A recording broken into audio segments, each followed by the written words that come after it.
समझ लीजिए। धर्म का मतलब है स्वभाव, अपने जीवन का स्वभाव बदल लेना, ये धर्म है। गुरुदेव जी के शब्दों में एक सूत्र में कहते थे, जो हमें पसंद नहीं है वह दूसरों के साथ व्यवहार न करें, यही धर्म है। यह काम बड़ा सरल है। 4 वेद 6 शास्त्र में बात मिली है, 2 सुख दीने सुख होत है, दुख दीने दुख हो। कितनी सरल बात है, लेकिन इस सरल बात भी हम समझ नहीं पाते। धार्मिक लोग स्वयं उलझे रहते हैं और दूसरे को उलझाते हैं। अमुक अंगूठी पहन लो तो ये लाभ हो जाएगा, अमुक ताबीज पहन लो तो ये लाभ हो जाएगा। पता नहीं कितने ताबीज अंगूठी सब वो नहीं पहन सकते, वे सड़क पर क्यों खाक छान रहे हैं, ये सब पहन लेना, सारा लाभ वो खुद ले लें, दूसरे को क्यों दे रहे हैं। लेकिन जानते हैं ये सब होता कुछ नहीं है, लोगों को वर्गलाते रहते हैं, फंसाते रहते हैं। जो अगुआ, जो किसी का पुरोहित वर्ग हो, चाहे घर का अगुआ हो, बालिक हो, यदि वह स्वयं सुधार नहीं करता है तो दूसरे का सुधार नहीं कर सकता है। और ऐसे लोग हैं जो स्वयं तो बिगड़ी घड़ी है और समाज को सुधारने के लिए ठेका लिए घूम रहे हैं, लोगों को बरगला रहे हैं। हम लोगों से अधिक देखते हैं आप लोग चैनलों में कैसा कैसा बरगलाते रहते हैं लोगों को।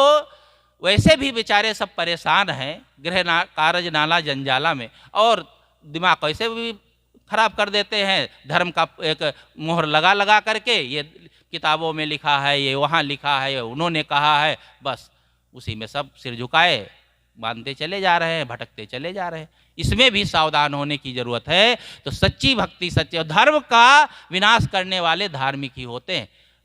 मैं एक उदाहरण कह के अपनी बात समाप्त करता हूँ। एक वक्ता थे, तो वो एक कथा बहुत बढ़िया कहते। वक्ताओं के लिए कथा कहा जाता है। सत्संग का मतलब होता है जहाँ सत्य का ज्ञान, सही बोध दिया जाए। तो वे उनकी कथा होती थी, उसमें लोगों की खूब भीड़ होती थी। बढ़िया ढंग से कहते थे, लोगों को समझ में आता था और अच्छी बातें भी कहते थे। बड़ी भीड़ होती थी और उनका एक पेशा था कथा कहने का, सत्संग भागवत की कथा, और उसमें बहुत सी चीज़ें जोड़ देते हैं। लेकिन उनकी एक आदत थी, अब वो आदत छूट नहीं पाती थी। तो वे तम्बाकू खाते थे। तम्बाकू खा लेते थे, अगर कथा कहते समय न खाएं तो चल सकता, लेकिन उनकी आदत इतनी ज़्यादा हो गई थी कि कथा कहते कहते भी 4 6 10 बार मुंह में डाल लेते थे।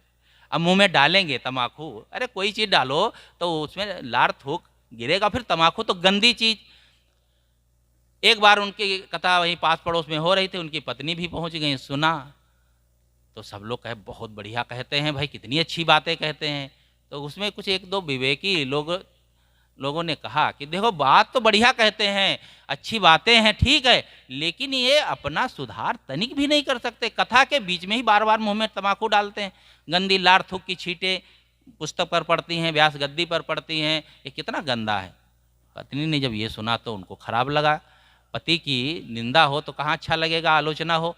घर में आते ही कहा कि देखिए पंडित जी ऐसा करो, ये तम्बाकू छोड़ दो। कहा क्यों?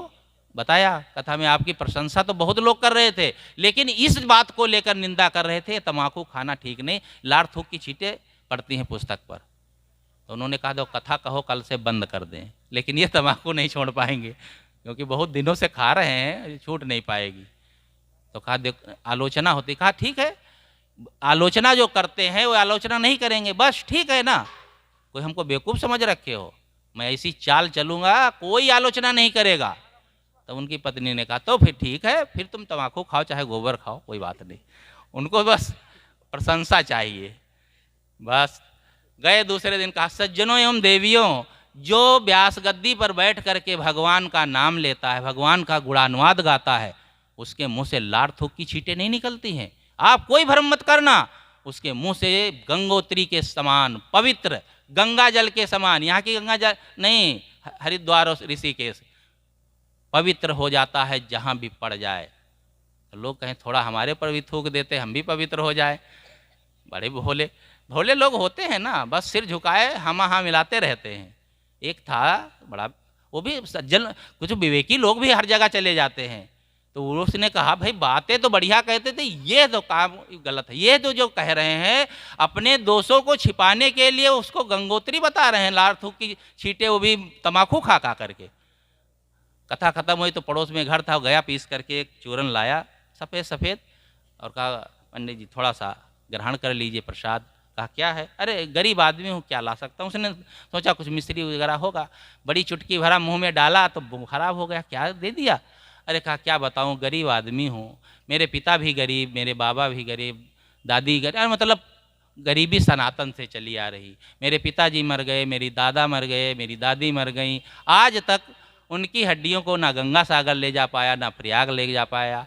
आज जब मुझे पता चला हमारे गांव में ही गंगोत्री आ गई हैं, तो क्यों ना अपने पुरखों को तार लें। यही मन में हुआ, तो वही उनके हड्डियां रखी थी, वो पीस करके।